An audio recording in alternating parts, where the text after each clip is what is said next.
اور جب آپ نے ان کو رخصت کیا تو آپ نے ان کو مال و متاع کے ساتھ، یعنی اس وقت جو بھی تحائف دیے جا سکتے تھے، رسول اللہ نے اپنی بہن کو تحفے دے کر آپ نے رخصت کیا۔ آپ خواتین کا اس حد تک ادب اور احترام آپ فرماتے تھے کہ کوئی خاتون جس سے کوئی رشتہ اور تعلق ہوتا وہ آپ سے ملتی یا نہ ملتی، رسول اللہ کے پاس جب بھی وسعت ہوتی، سہولت ہوتی اور خوشحالی ہوتی تو آپ ضرور اپنے ان رشتوں کو اور ان خواتین کو آپ یاد رکھا کرتے تھے۔ رسول اللہ نے اپنی بیٹیوں سے کس طرح محبت کی، یہ سب کچھ ہمیں احادیث میں ملتا ہے، اور خاص طور پر سیدہ فاطمہ الزہرا رضی اللہ تعالی عنہا کے ساتھ آپ کی محبت اور آپ کی شفقت کا جو تعلق تھا وہ کتابوں میں موجود ہے، اور ہر مسلمان بچے کو، بچی کو، بڑے چھوٹے کو، سب کو معلوم ہے کہ رسول اللہ صلی اللہ علیہ وسلم اپنی صاحبزادیوں سے کتنی محبت فرماتے تھے، اور خاص طور پر سیدہ کائنات فاطمہ الزہرا رضی اللہ تعالی عنہا سے آپ کی محبت کتنی ہوتی تھی۔ اور اسی طرح رسول اللہ کی ازواج مطہرات، آپ کی بیویاں، آپ ان کے ساتھ کیا معاملہ فرماتے تھے وہ بھی سیرت کی کتابوں میں موجود ہے۔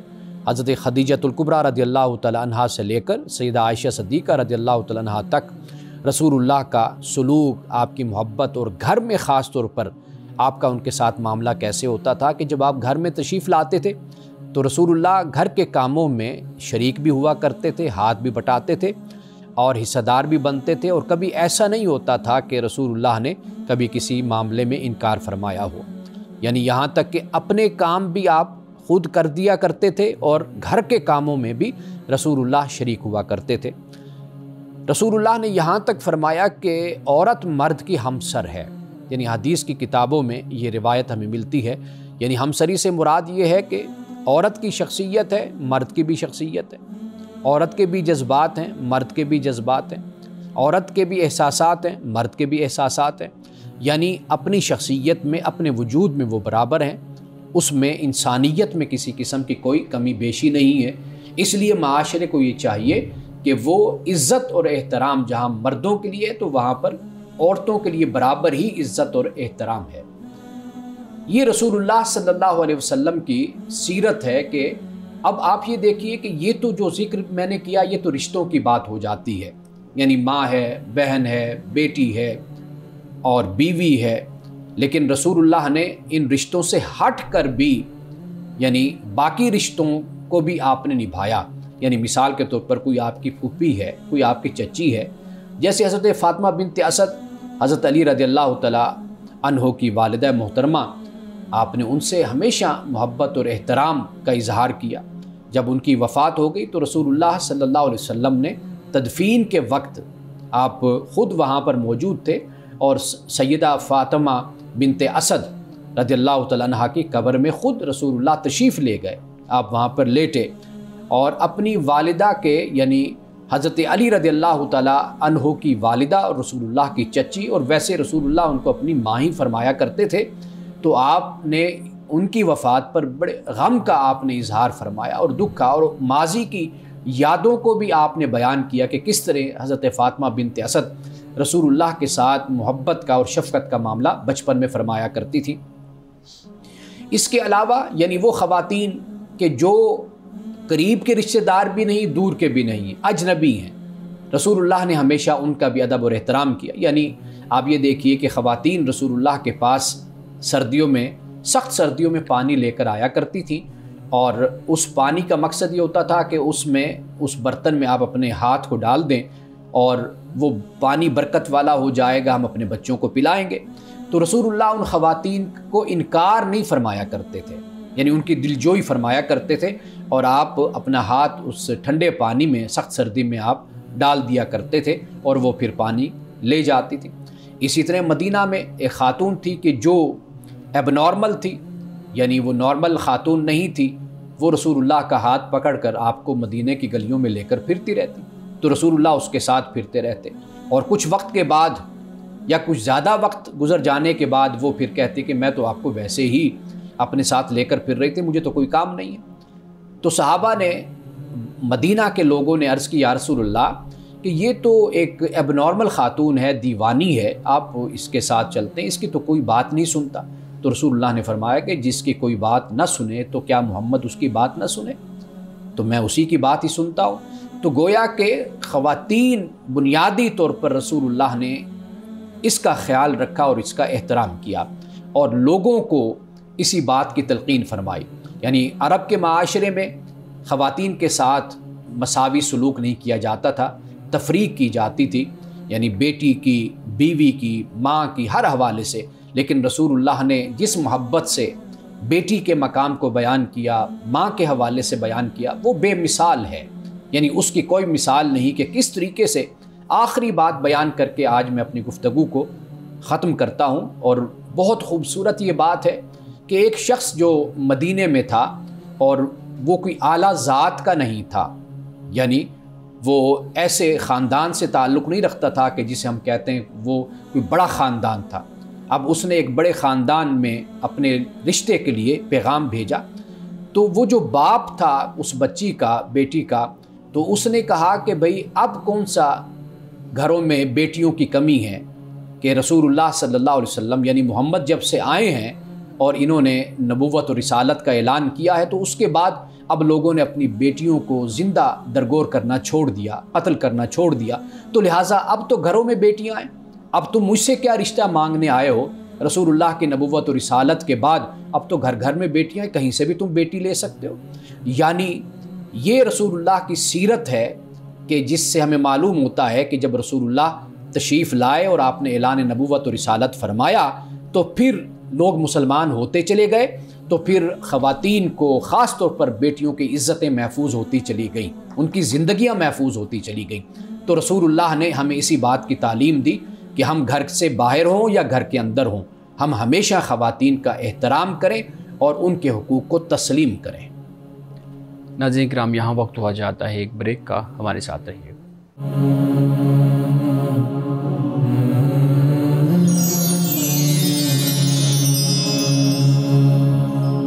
ویلکم بیک ناظرین۔ امن صاحب بہت شکریہ، بڑا خوبصورت موضوع۔ آج کے اگر دور کو ہم دیکھیں تو انتہائی خوبصورت موضوع کہ جہاں پہ ایک طرف آنر کلنگ کا معاملہ ہے، جہاں پہ بچوں کی تعلیم میں رکاوٹ کا معاملہ ہے، جہاں پہ ہمارے ہاں ہراسمنٹ کے کیسز ہوتے ہیں۔ رسول اللہ صلی اللہ علیہ وسلم کی سیرت کا اتنا خوبصورت پہلو آپ نے ہمارے سامنے رکھا۔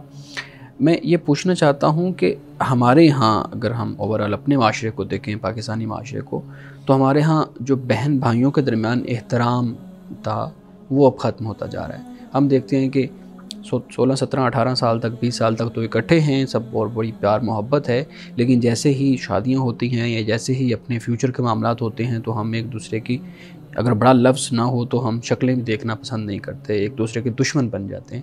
تو یہ جو احترام ختم ہوتا جا رہا ہے سگے بہن بھائیوں کے درمیان، اس کی کیا وجہ ہے کہ ایک طرف اسلام کے ساتھ اتنا اسٹرانگلی ہم کہتے ہیں ہم جڑے ہوئے ہیں، دوسری طرف رویہ یہ ہے؟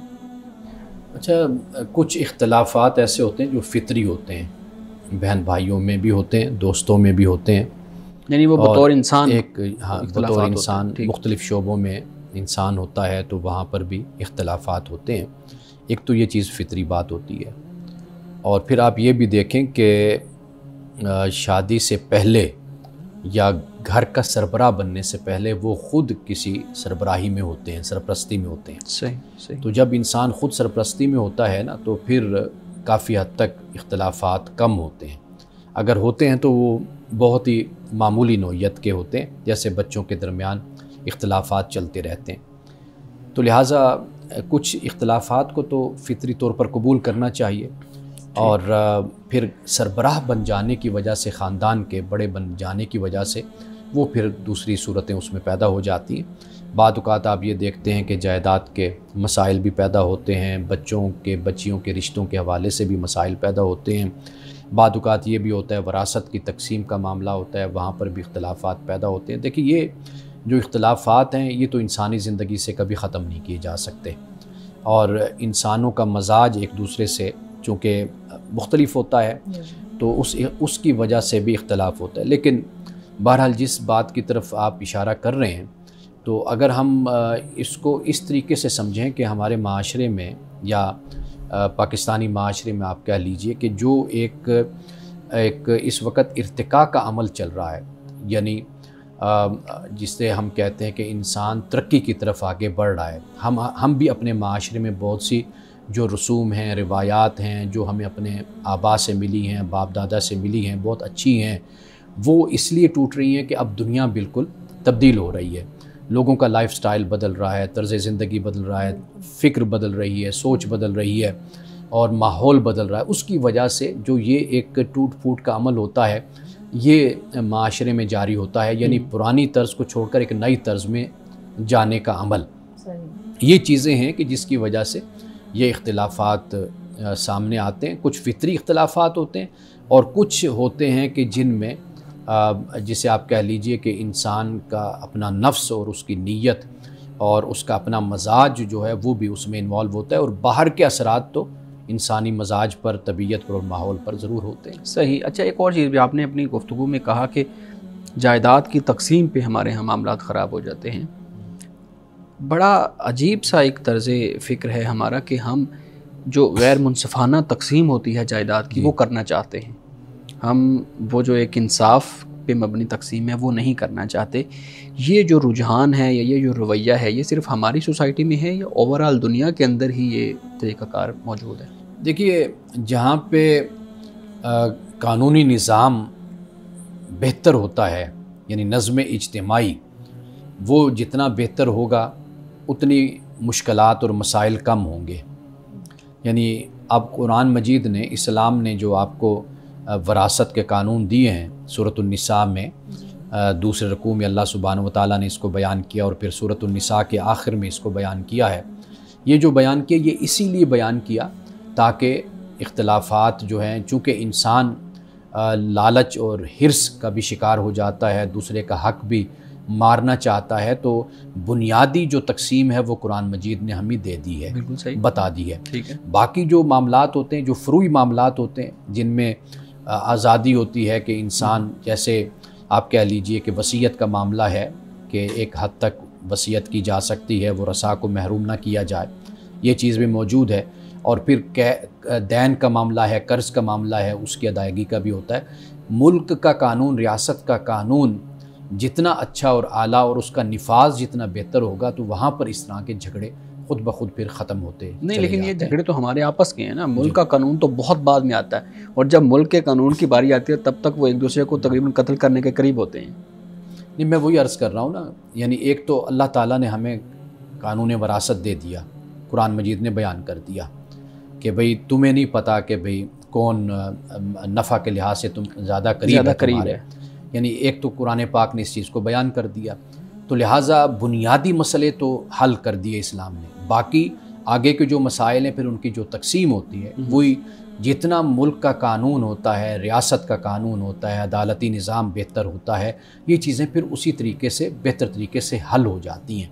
یہ جو لوگوں کا انوالو ہونا ہے اور اپنی مرضی اور اپنی منشا اور اپنی لالچ اور حرص کو ہمیشہ سامنے رکھ کر وراثت کو تقسیم کرنا یا جائیداد پہ قبضہ کرنا، یہ تو اسی وقت ہی ہوتا ہے نا کہ جب ایک ملک میں یا ایک معاشرے میں لاقانونیت ہوتی ہے. جہاں پر قانون ہوتا ہے پھر اس طرح کے مسائل وہاں پر پیدا نہیں ہوتے. لیکن آپ یہ دیکھیے نا کہ اس سے پہلے جس کا وہ مال ہے، جس کی وہ دولت ہے، اس کو پورا اختیار ہے، یعنی وہ اس کو تقسیم بھی کر سکتا ہے، دے بھی سکتا ہے، اور وصیت نامہ لکھ کر باقاعدہ ہر کسی کی تقسیم اور اس کے مطابق اس کا حصہ شرعی حوالے سے بھی اور دیگر حوالوں سے بھی وہ لکھا کر اس کو طے کر کے ہر چیز دے کر بھی جا سکتا ہے. تو اس سے بھی کافی مسائل حل ہو جاتے ہیں. ہمارے اکثر طور پر ایسا ہوتا ہے کہ جو صاحب مال ہے، صاحب جائیداد ہے، یعنی وہ باپ کہہ لیجئے، دادا کہہ لیجئے، بڑا کہہ لیجئے، وہ ہم نے دیکھا ہے کہ اس کو اس کی پرواہ ہی نہیں ہوتی کہ بھی میں نے ان چیزوں کو کوئی تقسیم کر کے اور اچھے طریقے سے اپنی اولاد میں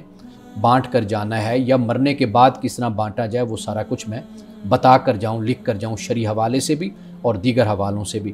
یہ بھی ہمارے ہاں میں نے دیکھا ہے عمومی طور پر ایسا رویہ ہوتا ہے کہ جیسے لگتا ہے کہ شاید ہم کوئی آب حیات پی کر آئے ہوئے ہیں اور ہم نے مرنا نہیں ہے.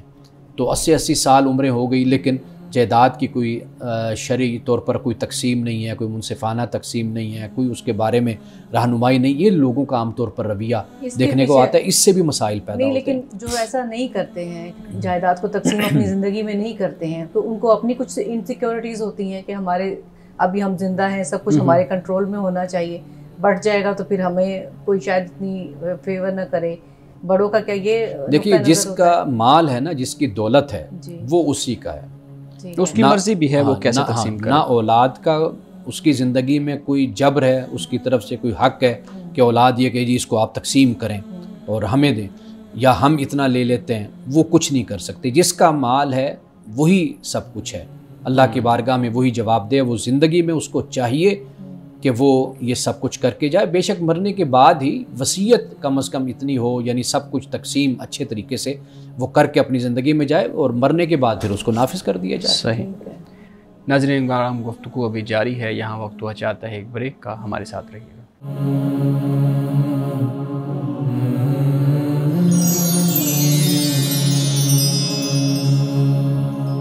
پروگرام میں ایک دفعہ پھر خوش آمدید. امانہ صاحب, گفتگو چل رہی ہے ہمارے ہاں تعلقات کو مضبوط کرنے پہ, ایک دوسرے کے احترام کرنے پہ. تعلقات کی مضبوطی کی ایک اہم بنیاد ہوتی ہے تحفہ دینا, کسی کو کوئی چیز پیش کرنا, اور تحفے کے ساتھ ساتھ وہ طریقہ کار, جس طریقہ کار سے آپ پیش کرتے ہیں, یہ بھی بڑا اہم ہوتا ہے. ہمارے ہاں یہ دونوں چیزیں مفقود ہو گئی ہیں. نہ تو ہم کسی دوسرے کو تحفہ دیتے ہیں اور نہ ہی تحفہ دینے کا طریقہ ہمیں پتہ ہے کہ ہم کسی کو کوئی چیز پیش کریں تو کیسے پیش کریں. آپ بتائیے گا کہ یہ کلچر جو خوبصورت ہے, رسول اللہ صلی اللہ علیہ وسلم نے بھی تحفہ دیا, آپ نے تحفہ قبول کیا. پھر یہاں ہوتا ہے ہمارے ہاں دعوت دینا. رسول اللہ نے, ہم سیرت میں پڑھتے ہیں سیرت النبی صلی اللہ علیہ وسلم میں, کہ کسی کی دعوت کو ٹھکرایا نہیں تھا. ہمارے ہاں سیدھا کہہ دیتے ہیں کہ نہیں, ہم نے نہیں تمہارے ادھر آنا, ہم نے تمہارے ساتھ تعلقات ختم کر دی. یہ جو کلچر ہے تحفہ نہ دینے کا, نہ ایکسیپٹ کرنے کا, دعوت کو قبول نہ کرنے کا, یہ کیوں ہے ہمارے ہاں اور اس کے نتائج کیا ہوں گے؟ دیکھیے, یہ تربیت گھر سے انسان کو ملتی ہے کہ ماں باپ اپنے بچوں کو دیتے ہیں اور کہتے ہیں, یعنی مثال کے طور پر اگر دوستوں کی طرف سے تحفہ آتا ہے تو ماں باپ یہ کہتے ہیں بھی آپ نے بھی ان کو تحفہ دینا ہے. یعنی جیسے سالگرہ ہوئی دوست کی, تو اگر دوست نے آپ کو تحفہ دیا ہے تو آپ بھی اس کی سالگرہ پر اس کو تحفہ دیں. بنیادی طور پر یہ رشتوں کو مضبوط کرنے کے لیے, تعلقات کو بنانے کے لیے گھر سے اس کا آغاز ہوتا ہے.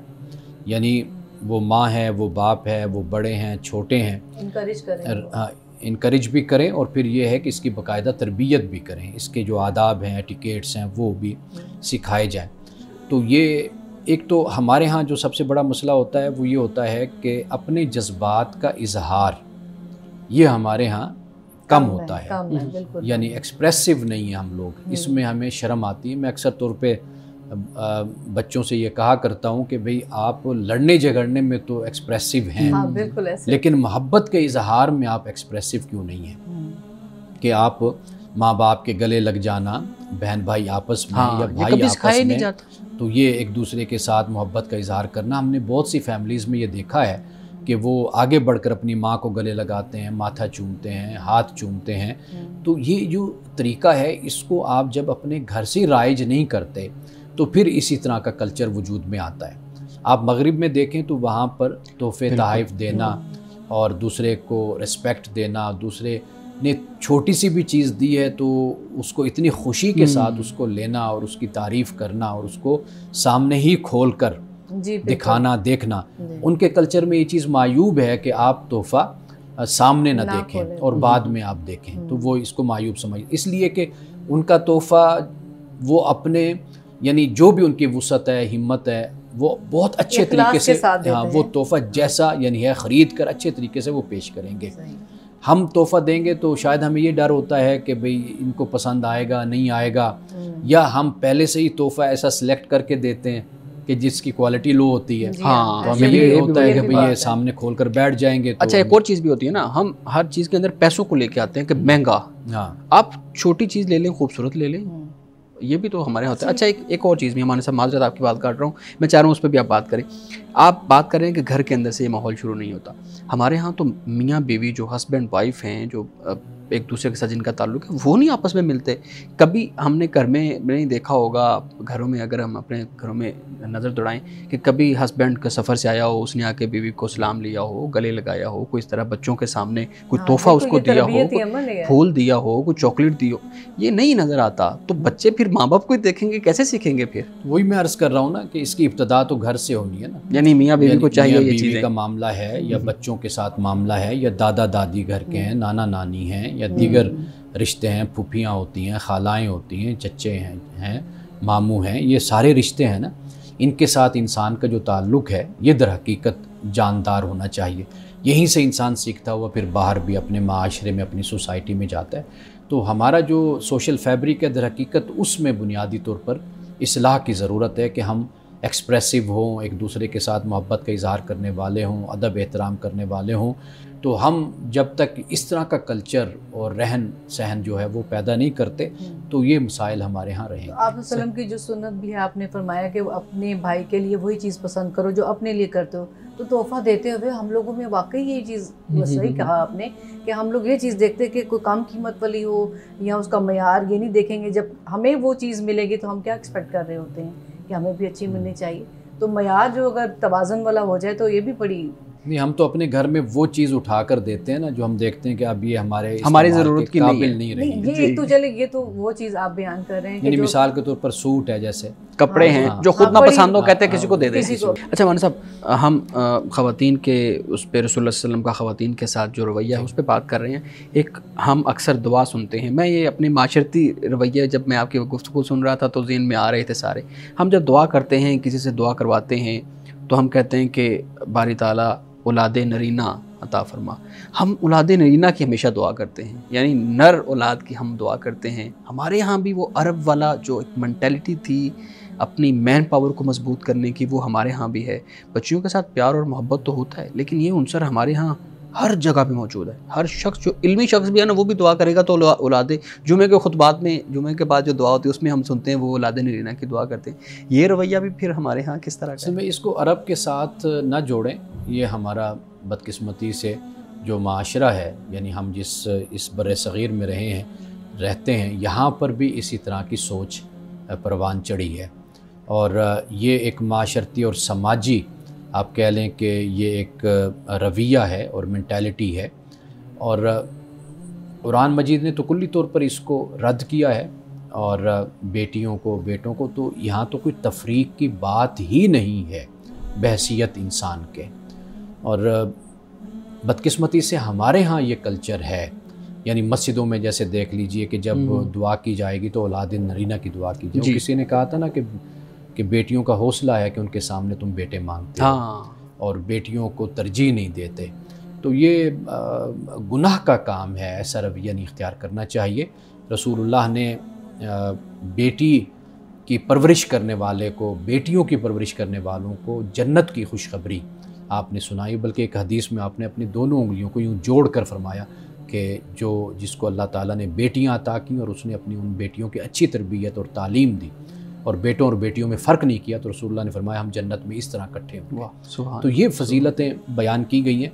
تو بس بدقسمتی یہ ہے کہ لوگوں کو بتایا جائے اسلام کا یہ پہلو بھی، رسول اللہ کی سیرت بھی، اور ان کو یہ تعلیم دی جائے کہ بھئی یہ طریقہ کار جو ہے یہ غیر اسلامی ہے، اسلام میں اس کا کوئی تصور نہیں ہے. صحیح. جی میڈم. جی ایک سوال میرا آپ صلی اللہ علیہ وسلم کے حوالے سے، آپ ان کا بیان کر رہے تھے کہ اللہ تعالیٰ کی اس میں کوئی حکمت پوشیدہ ہے کہ آپ صلی اللہ علیہ وسلم بچپن میں، یعنی آپ کے والد کی وفات آپ کی پیدائش سے پہلے ہوگی اور بہت ہی چھوٹے تھے، آپ کی والدہ کا بھی انتقال ہو گیا اور آپ کا کوئی سگا بہن بھائی بھی نہیں تھا. یعنی اتنی زیادہ یہ ایک ایسی چیزیں ہوتی ہیں جس میں محبت کی رشتے ہیں، یہ تعلق جن کے ساتھ انسان جوڑتا ہے، اپنی خوشی اور غم کے جذبات، احساسات کا اظہار کرتا ہے ان رشتوں سے. تو اس کے پیچھے کوئی خاص حکمت ہے اللہ تعالیٰ؟ قرآن مجید نے سورۃ الضحیٰ میں یہ فرمایا ہے کہ الم یجدک یتیما فآویٰ، کہ کیا اللہ نے آپ کو یتیم نہیں پایا تھا کہ اس نے پھر آغوش رحمت میں لے لیا آپ کو. یعنی آپ کو ٹھکانہ دیا، آپ کو سنبھالا اللہ سبحانہ و تعالیٰ نے. قرآن مجید میں یہ الفاظ موجود ہیں. باقی دیکھیے کہ یہ دنیا کا نظام ہے، اس کائنات کا، اللہ سبحانہ و تعالیٰ اپنے جو بڑے لوگ ہوتے ہیں اگر ہم دیکھیں تو ان کو کسی خاص مقصد کے لیے اللہ ان کی تربیت بھی کرتا ہے، پرورش بھی کرتا ہے، اور ایسے حالات ان کے لیے ہوتے ہیں کہ وہ مزید اس آنے والے وقت کے لیے وہ تیار بھی ہوتے ہیں۔ رسول اللہ صلی اللہ علیہ وسلم کی حیات مبارکہ اگر ہم دیکھتے ہیں تو والد جیسے یعنی پرورش، ابھی پیدائش نہیں ہوئی تھی تو والد وفات پا گئے، 6 سال کے ہوئے تو والدہ دنیا سے رخصت ہوئی، 8 سال کے ہوئے تو آپ کے دادا جان وفات پا گئے، پھر حضرت ابو طالب کے پاس آپ رہے، پھر یہاں سے معاملہ آپ کا آگے چلا۔ تو اس میں کوئی شک نہیں ہے کہ اللہ تعالیٰ انسان کے ساتھ جو معاملہ فرماتا ہے اس میں حکمت پوشیدہ ہے۔ یہاں پر ہمیں جو حکمت نظر آتی ہے وہ یہی ہے کہ جیسے قرآن پاک نے بیان کیا کہ اللہ نے آپ کو یتیم پایا تو پھر اپنے آغوش رحمت میں لیا، یعنی وہ جو ایک نبوت اور رسالت کا منصب اور مقام آپ کو اللہ تعالیٰ نے عطا فرمایا تو اس کی ایک تیاری آپ کہہ لیجئے ارتقاء کے ساتھ گریجولی وہ یہاں پر ہوتی ہوئی نظر آتی ہے، تاکہ اس رسالت اور نبوت کا جو بوجھ ہے، فریضہ ہے، اس کو آپ اچھے طریقے سے نبھا سکیں اور مستقبل میں آنے والی جو سختیاں ہیں اور مشکلات ہیں اس راہ میں، اس کو آپ خندہ پیشانی سے قبول کریں اور صبر کے ساتھ اور تحمل اور بردباری کے ساتھ آپ ان راستوں سے آپ گزر جائیں، وہی سب کچھ پھر آپ کی سیرت میں ہمیں نظر بھی آتا ہے۔ ناظرین کرام، یہاں وقت ہوا چاہتا ہے ایک بریک کا، ہمارے ساتھ رہیے گا۔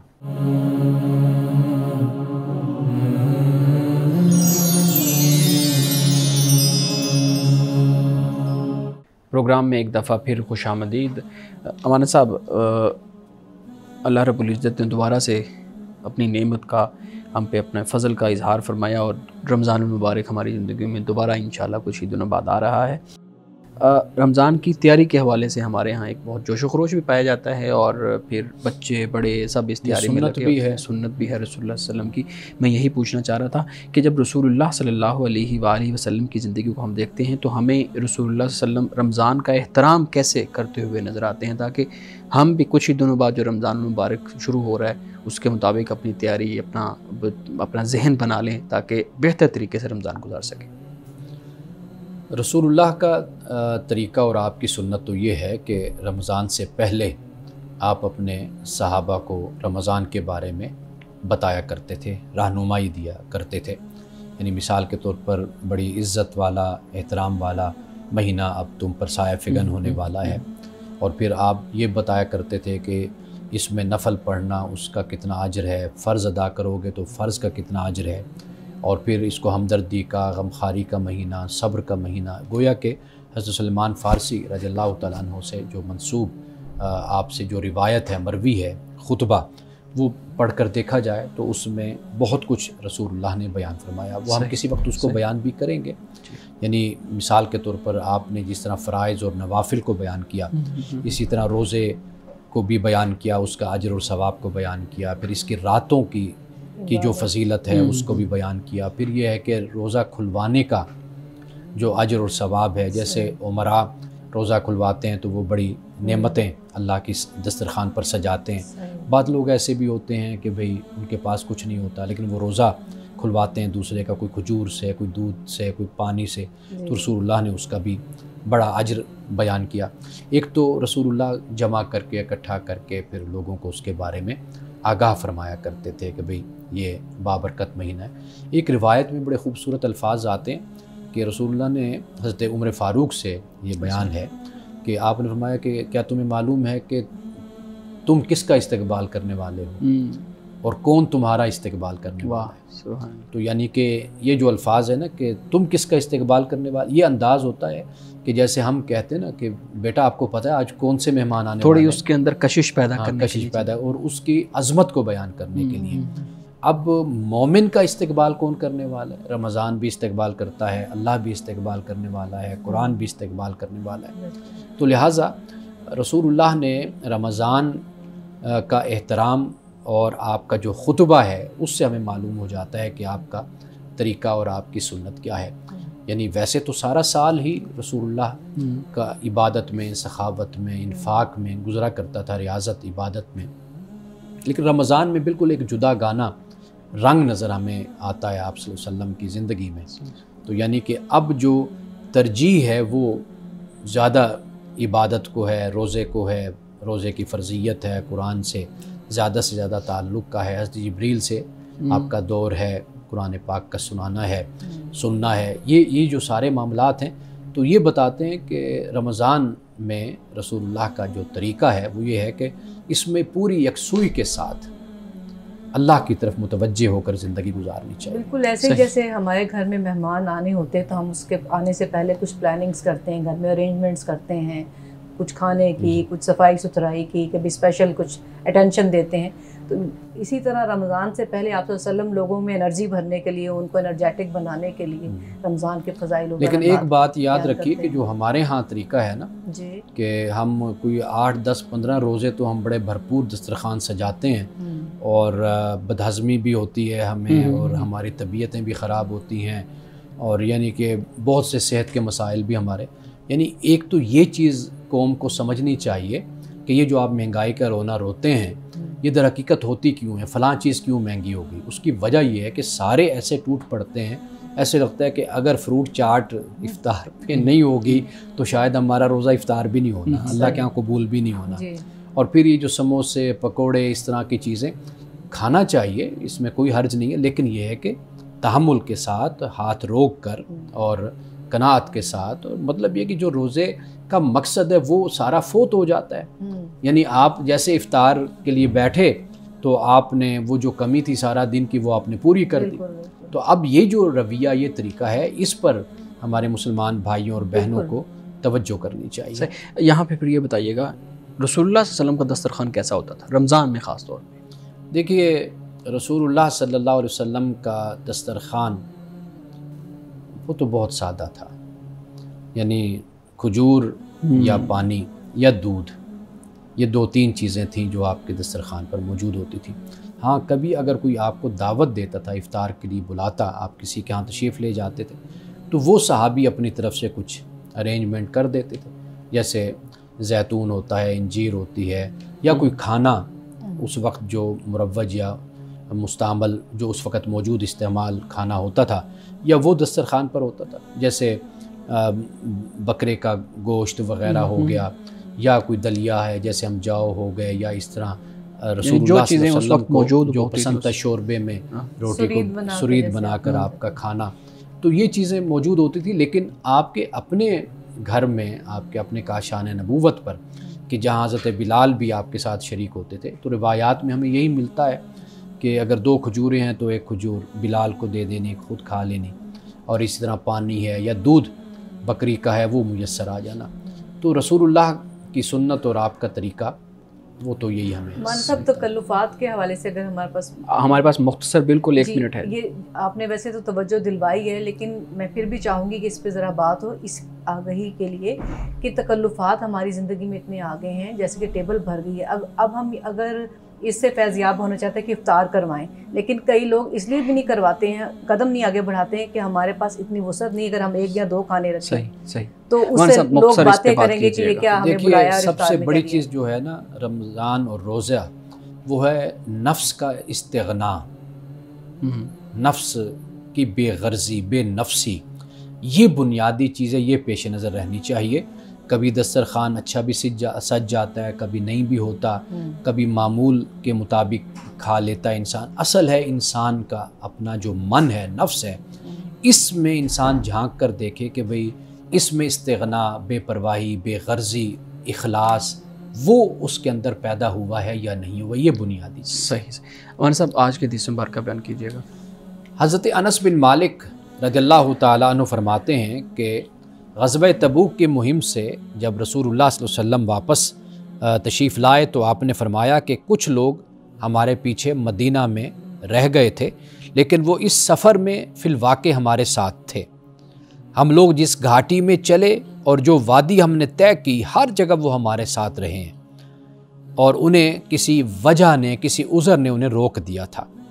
یعنی رسول اللہ صلی اللہ علیہ وسلم نے جو بات یہاں پہ بیان فرمائی ہے وہ یہ ہے کہ انسان کوئی اچھا عمل کرنے کی نیت کر لیتا ہے، لیکن کوئی عذر ایسا پیش آ جاتا ہے کہ جس کی وجہ سے وہ نیک عمل نہیں کر پاتا، تو رسول اللہ نے یہ فرمایا کہ اللہ تعالیٰ اس کو انعام سے، اجر سے اس کو محروم نہیں کرتا، چونکہ نیت اس نے کر لی تھی، لیکن کسی عذر کی وجہ سے، کسی مسئلے اور مشکل کی وجہ سے وہ اس نیک عمل کو سر انجام نہیں دے سکا، تو لہٰذا اللہ کے ہاں اس کا وہ نیک عمل لکھ دیا گیا، اللہ تعالیٰ اس کو اجر اور ثواب عطا فرمائے گا۔ ناظرین کرام، اس دعا کے ساتھ اپنے پروگرام کا اختتام کریں گے۔ اللہ رب العزت حسن کلام اور تاثیر کلام عطا فرمائے، ہماری زبان کے گروں کو کھول دے اور سننے والوں تک خیر کا پیغام پہنچے۔ اجازت دیجیے، خدا حافظ۔